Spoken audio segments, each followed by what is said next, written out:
You get a cleaner, you lose a cleaner. You get a VA, you lose a VA. You just can't seem to get control of your turnover. I know the feeling. I've been there, and I want to talk to you today about two very simple things you can do to eliminate or reduce your turnover.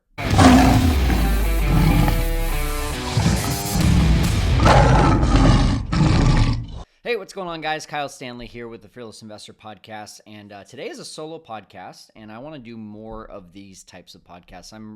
I'm finding a lot of people recently have been asking me about team and how to get better people and how to hold on to people, and hey, how do you lead your team and how do you attract good people? And I just can't seem to remove myself from the business. I'm working too much in my business. I want to work more on my business. And the only answer to that is team, right? And so, but I also just want everyone to know, like, you can ask me anytime you have topics, anytime you have questions to talk about this, because like I said, I want to do more solo podcasts. I want to do more of these where I'm just talking about a specific topic that I'm, really experienced or passionate about, and team and turnover. And I have so much experience in this realm, and I'm going to give you a few stories today that really get my wheels turning on how I can help you. But if you have something else that you're like, hey, I just don't see you or I don't see anyone else talking about this, I really want this to be something that you dedicate an entire podcast to, do me a favor, email me, info@fearlesskyle.com, info@fearlesskyle.com, and I would love to know what I can help you with. That's the whole reason I did this podcast. The whole reason I started this podcast was A, to connect with great people that I wouldn't usually be able to connect with, and B, to provide value to those that are just looking to be able to grow a business. It was a podcast like this one that got me into real estate. Like, I believe that if you take, you should also be giving back. And so I just feel the very strong need to want to do that. And so, but again, I can't give you guys what you want if you don't tell me what you need. So that would be great if you could email me and let me know. And just, in the subject, maybe put something like podcast idea or podcast topic, something like that. Also, just really quickly, life update, life and business update. I'll go ahead and let you guys know. So we're here in May of 2023, having a phenomenal month of May. From a business standpoint, we've already grossed over $215,000 in this month. Our biggest month ever is $230,000, which was in July of 22. So a lot of people that are like, hey, is Airbnb dead? Like, we have less properties this year than we did in July of 2022. And we're doing more in May of 2023 than we did in July of 2022, which is our peak month.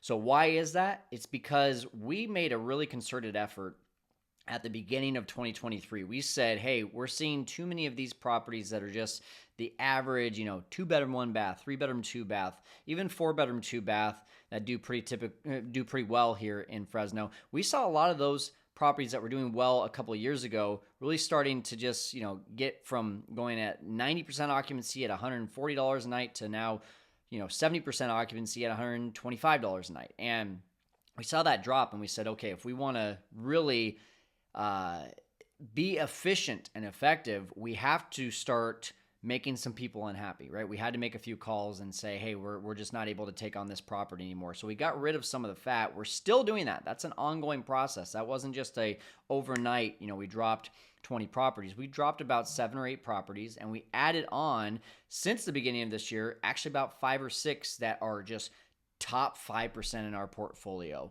Look, one of them looks like a castle on the lake. The other one is a 3-bedroom, 2-bath with a pool that we were able to add one more bedroom and convert a den into a 4th bedroom. And just getting crazy good rates on that one, sometimes upwards of $400 a night in Fresno, which is just crazy to think about. So we're really, that was our big push for the year. That's a quick business update. Life update. It's been fun being a dad.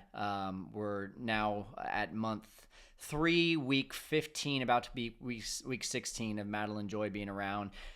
And man, I got to tell you, everyone says that life changes when you have a kid, and that was an understatement. I got to tell you, and being completely transparent here, like finding motivation to go out and work right now is tough because A, I'm tired. Yeah, let's just be honest. And then B, I just want to like stare at my daughter all day long. So that's my motivation right now. But there's a season for everything, right? And I built a business for this reason, right? Like I had to examine as well, like, oh man, I feel guilty that I'm not working hard. And then I realized like, wait, just a second. I built a business to provide for my family and to provide for my unborn daughter at the time. And now that she's born, my whole goal was to be a present father, both providing financially and providing with my time. And so I shouldn't feel guilty about that. I should be feel very happy about that because I've built a couple businesses that maintain themselves, whether I put work into them or not, and then they can grow when I jump back into them. So that's where I'm at. But anyway, I know you came here today because you want to learn these two, let's call them tricks, tips, hacks into being able to reduce your turnover. And I want to give you those today just based on a few experiences I've had. And, I want to first of all tell you, the easiest way to fix turnover is with building culture in your business.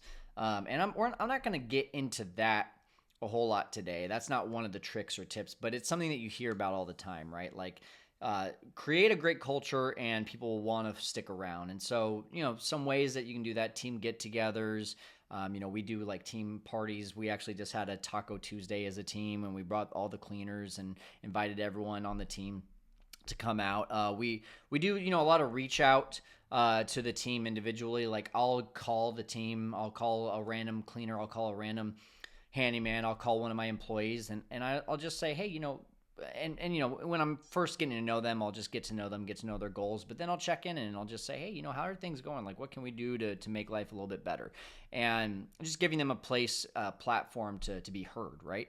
And then the last one is really just creating a place that they can build culture without you being the center. So we have a WhatsApp group. The cleaners are a part of that WhatsApp group, and they're posting funny videos. They're posting goofy things as they're cleaning the properties.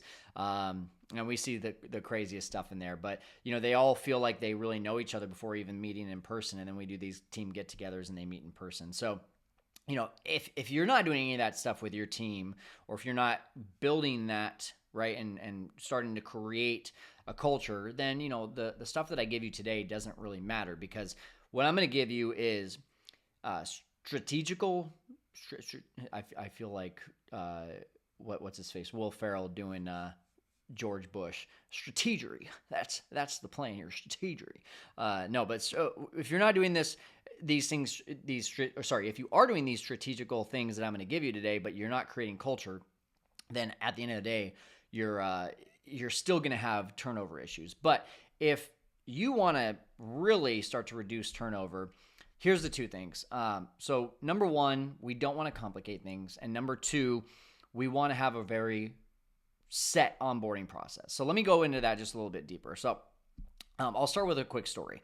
As a lot of you know, I used to be in an MLM, and it was called Avocare. It was awesome. I still take the products today. But one of the things that, I started when I was 26. It was the first time I ever heard the term passive income. I was very immature in my business development at that time. I now know 20-year-olds today that have more business maturity than I did at the age of 26, which is just crazy to me, because today I look at myself and I'm like, man, if I could go back, just like what everyone says, if I can go back and teach myself at 12 years old, at 15 years old, at 20 years old, what I know today, we go through these experiences for a reason, right? So when I was in this MLM,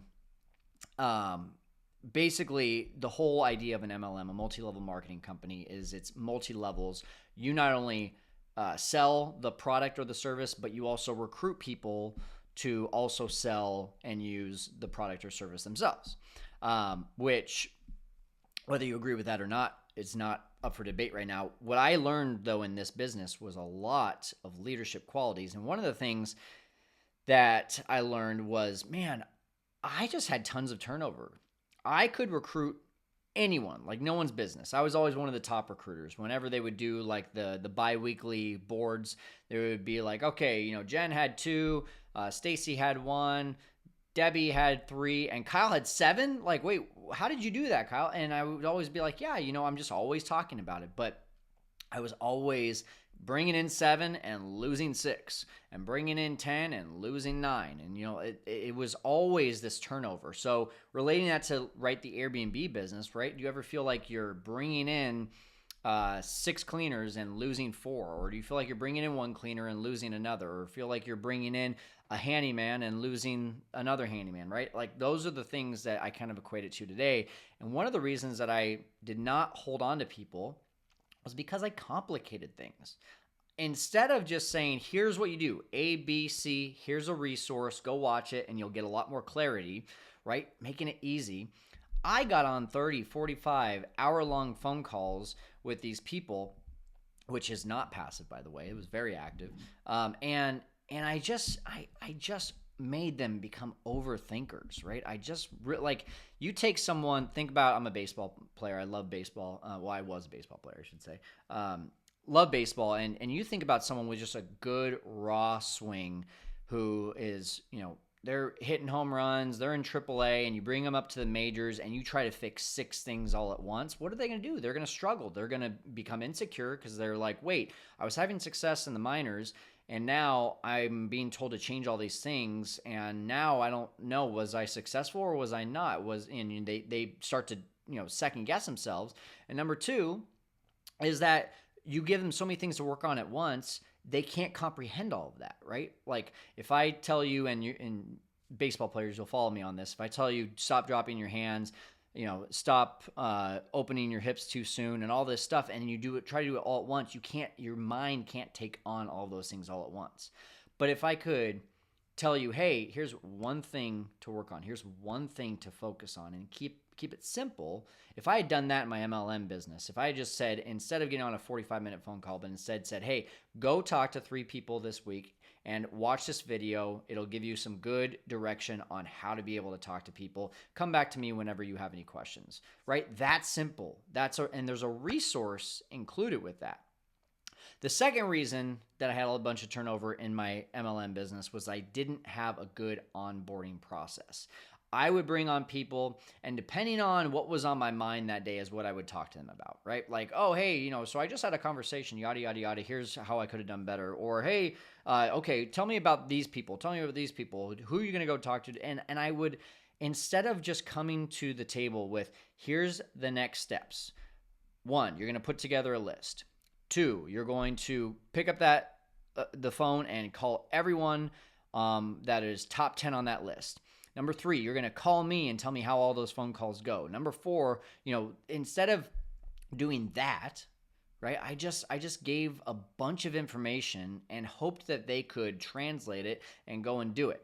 And this is why I got a lot of people that would be really excited coming into it. They'd be like, wow, you're making an extra $1,000 a month and not doing a whole lot of work. I'd love to do that, right? And then they would come and they'd be like, whoa, no, that's actually a lot of work. And they would get deflated. And so I look back on that experience and I said, okay, well, I'm starting this Airbnb business. So, fast forward to 2019, I'm starting this Airbnb business. I need to recruit people. I need to bring in people if I'm going to make this successful. So what I do want to do is I want to use the same recruiting skills that I had in that business. But what I don't want to do is I don't want to lose people. I want to bring people in and keep them, hold on to them. So what did I do? I learned from those 2 mistakes. I decided not to complicate it in the beginning, and I decided to provide them with an onboarding process. So let's take, for example, the cleaners. I kept it simple by providing a checklist. Here's where you're going to start. You're going to start with the laundry. First thing you're going to do when you come into the house, you're going to strip the beds. You're going to start with the laundry. Then you're going to do blah, blah, blah, blah, blah, and then you finish with the floors, and by the time the floors are done, everything in the house is done, and you can lock up and leave. And they just went by a checklist, right? They just were, instead of me going in there and being like, well, in this situation, I might start with yada, yada. And, of course there's a rule and there's an exception to everything. But when you start giving people all of these if-then statements in the beginning, like, oh, if it looks like there was a party, then you want to do this. Or if it looks clean, that's too much information. Just tell them to follow a checklist. I gave them a resource, a checklist, very simple. I laminated it. I gave him a little dry erase marker and I said, just check off each one. And then when you're done, you take a photo of it, you send it to me, and that's your time card, right? That's what I did. It was just a very simple checklist. The second thing I did is I trained them hands-on. One cleaning I did for them, and they saw me, and we would like start a room, and I said, okay, I'll go into this room, and here's what I start with, and we would kind of do it together, but they would mainly be watching me. The second one, I would just sit on the couch and say, okay, go for it, and I would watch them do the cleaning. I'd watch them use the checklist. I'd watch them start with everything. I'd watch how they were folding the laundry. I would watch how they were doing every single piece to be able to provide the type of follow-up, or not follow-up, the type of feedback that would allow them to know, am I successfully doing this, or do I need to make some tweaks? Now, that's a very simple onboarding process, right? I give a checklist. I do the first cleaning with them where they see me do most of it. They do a little bit. And then the second one, they do all of it. I just watch them do it. And then I looked at the results. And guess what? It worked. Cleaners, they were staying on. My first cleaner became my COO. For those of you that don't know the story, my very first cleaner was cleaning 4-bedroom houses for pennies on the dollar, just because mainly I didn't know what to pay her. I had never paid anyone for a cleaning. And she now today is she is my right-hand woman in the business. And the reason that she stayed was because I kept things simple for her. Then when she brought on people, right, then she was able to repeat that process. She didn't have to go back and think like, oh, what did Kyle tell me here? Or what do we do? No, it was very simple. She went and did a cleaning that the new cleaner would watch her do. And then she would go watch that cleaner do it. And she gave him the checklist. Simple as that.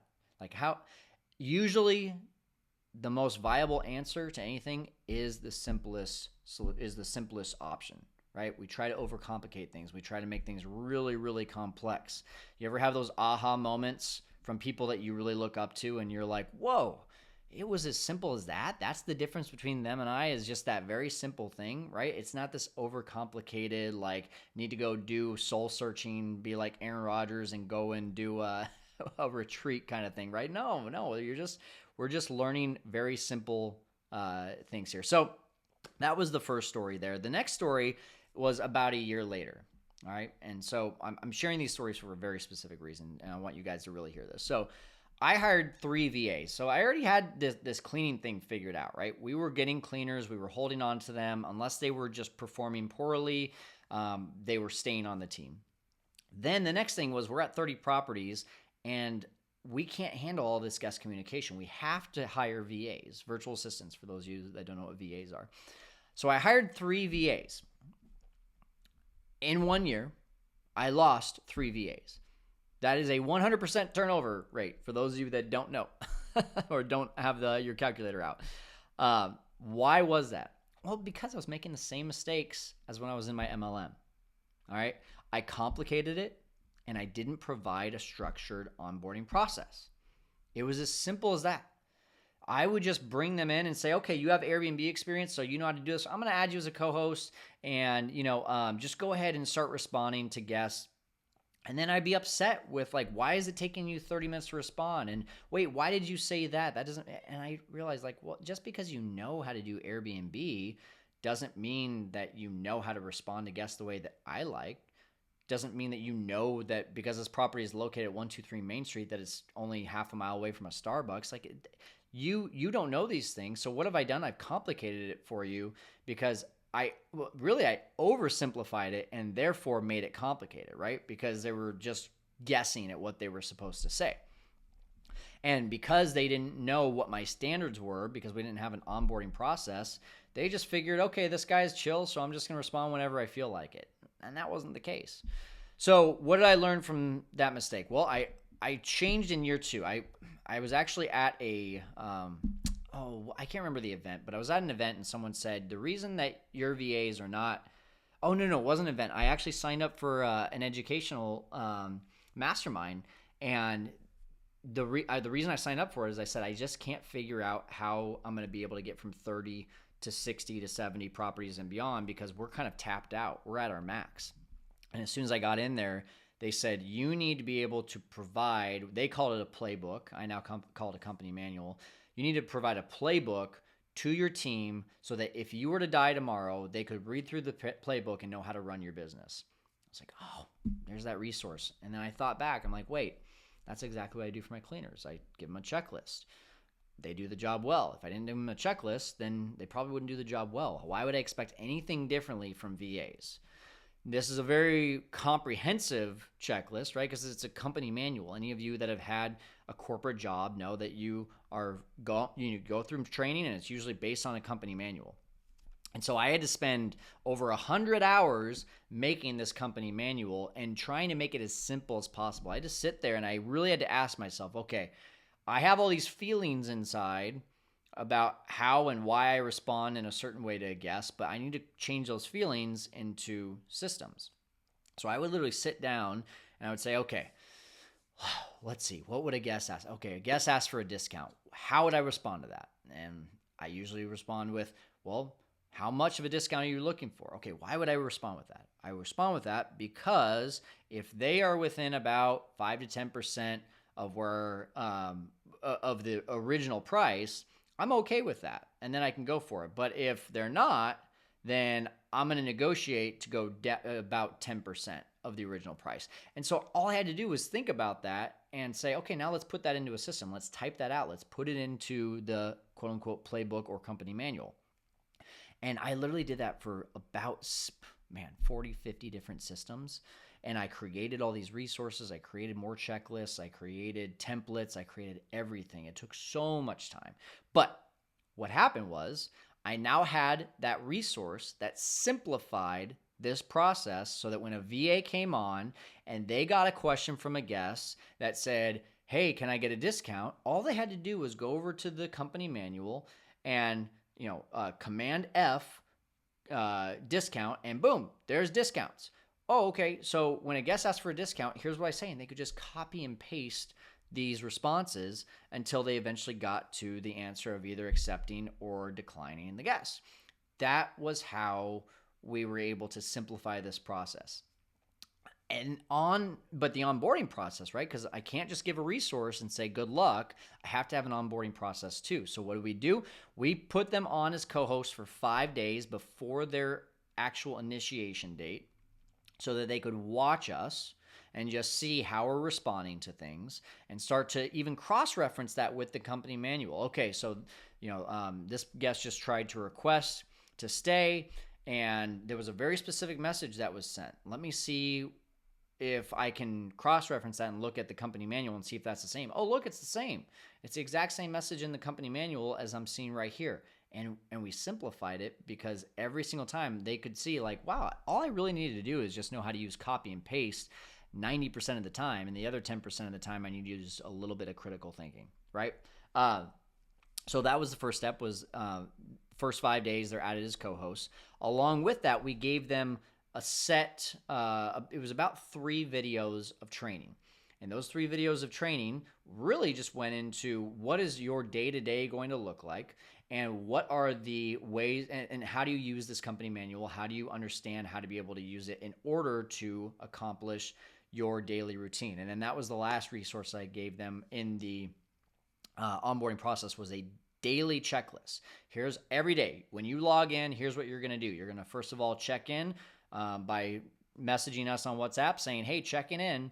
And then you're going to go over to your daily VA notes. You're going to open that up. You're going to create a new copy of that. You're going to have that open so that as you're going through, you're making notes on those daily VA notes. And this is, they literally just come in, they follow this checklist, and they get to work with the company manual, right? And the training videos and the 5 days of being a co-host, that's all part of that onboarding process. So what happened? Well, as I told you, in year 1, when we had no onboarding process, no company manual, we fired and hired 3 people. Then in year 2, we hired 4 and kept 3. We only had a 25% turnover rate versus the 100% turnover rate in year 1.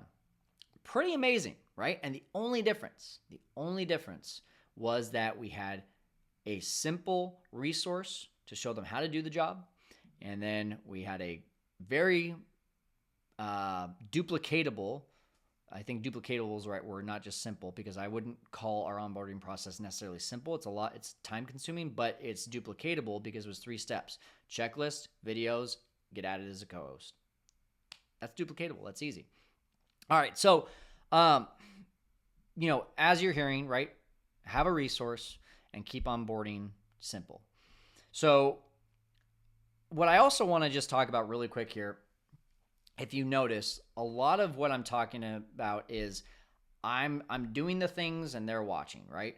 I really believe a good leadership model is a lot like John Maxwell's 5 steps of his leadership process. John Maxwell, if you don't know him, great leadership coach. One of the main reasons, one of the main people that I listen to really when it comes to leadership and building a team. But his 5 steps are as follows. I do it, number 1. 2, I do it, you watch. 3, you do it, I watch. 4, you do it. And then 5, you do it and someone else watches. So let me take you through that really quick here, because I do it. Let's just talk about cleaners, right? I cleaned my properties first. Step 1, I learned how to do it. I went in there and said, how do I clean this property in the most efficient and effective way? And I learned that. So that's number 1. Number 2, I said, I can't clean all my properties. I'm now up to 3 properties. What if we have 3 turnovers in one day? I can't do that. So I need to hire a cleaner. So I do it, but you watch me. You watch me do this. And maybe you get your hands dirty and do a little bit with me too, but most of step number 2 is you're just going to watch me clean. Number 3, now I'm going to watch you while you do it. That's step number 3, just watching you. Are you doing it right? Giving you a little bit of feedback. And then number 4, I'm just going to let you do it on your own. I'm going to give you full trust. You go do it. The way that we're going to be able to monitor this, right, is maybe you send me some photos of the place. Maybe I just look at reviews of all of your cleaning reviews on Airbnb. And every month I'll go in and do a quality check. Like that's how I'm going to give you trust, is check but verify, right? So that's number 4, is you do it. And now you've gotten so good at this that we're going to restart that process, and you're going to do it and someone else watches you, and we restart that, right? We're now getting to the point where you're now teaching other people. So this is how I was able to duplicate my entire business to now my COO. Every single thing, I was just 1 step ahead of her on everything. Guys, I brought on my COO when I had property number 1, and I was getting property number 2 and 3. I was onboarding property number 2 and 3 as I was getting my COO, but she was only a cleaner. So I learned the cleaning process. I went through those 5 steps. I do it, you watch, you do it, I watch, you do it, and then you do it and someone else watches. Then I did that with her with co-hosting. I showed her how to be able to start messaging guests and start doing that. I do it, you watch, you do it, I watch, you do it, then you do it and someone else watches. She then onboarded a new person to help us with that, who is now our cleaning manager today. And she taught that cleaning manager how to clean. She taught that cleaning manager how to respond to messages. She taught that cleaning manager what our process was for handymen and for filing claims and everything. Because we went through this process. I started and she followed. Okay. So that goes a lot deeper into why I'm doing all of this, but I just wanted to give you that little additional bonus insight that a lot of you are just onboarding people with no resource, no onboarding process, and you're skipping to number 4. You're just saying, go do it, right? You're skipping, maybe you've done it, right? But you haven't done the I do it and you watch, and you haven't done the you do it and then I watch. You're just skipping straight to you do it. I trust you. Go for it. I think you can do it. You're smart. You can figure it out. It's not going to work.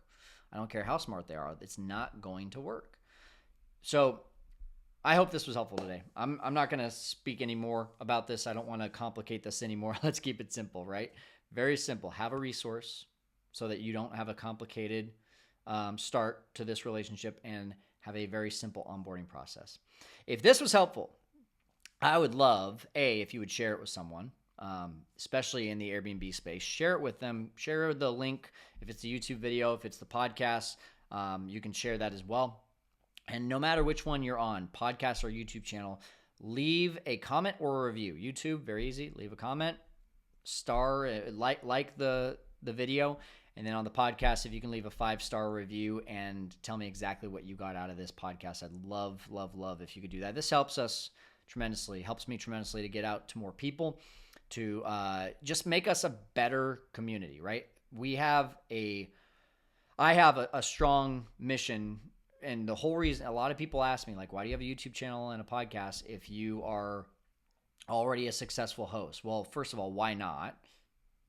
Let's be honest, multiple streams of income, right? That's what we teach, multiple streams of income. But second, if I can help someone while also monetizing that's pretty cool. And so if we can make everyone better as better hosts with better education, and it's free, by the way, I only get paid because you watch this, right? Like, that's pretty cool. So if you can do that, if you can share this with someone and it gets more solid information out to other people so we can become better hosts together, so we are not just super hosts but a super community, that's going to help us to be able to get our really reputation out from under us, right? A lot of people coming into the Airbnb and the short-term rental space not knowing what they're doing. I'm not calling anyone out or saying anything bad about all of you. It's just, you don't know what you don't know. And so if you can educate yourself and become a better host, you become a better community member, which means that we keep the strength of this industry alive. So that's going to do it here for the Fearless Investor Podcast, where I'm helping you to conquer the world of short-term rentals. Thanks so much for tuning in. We'll see you next time.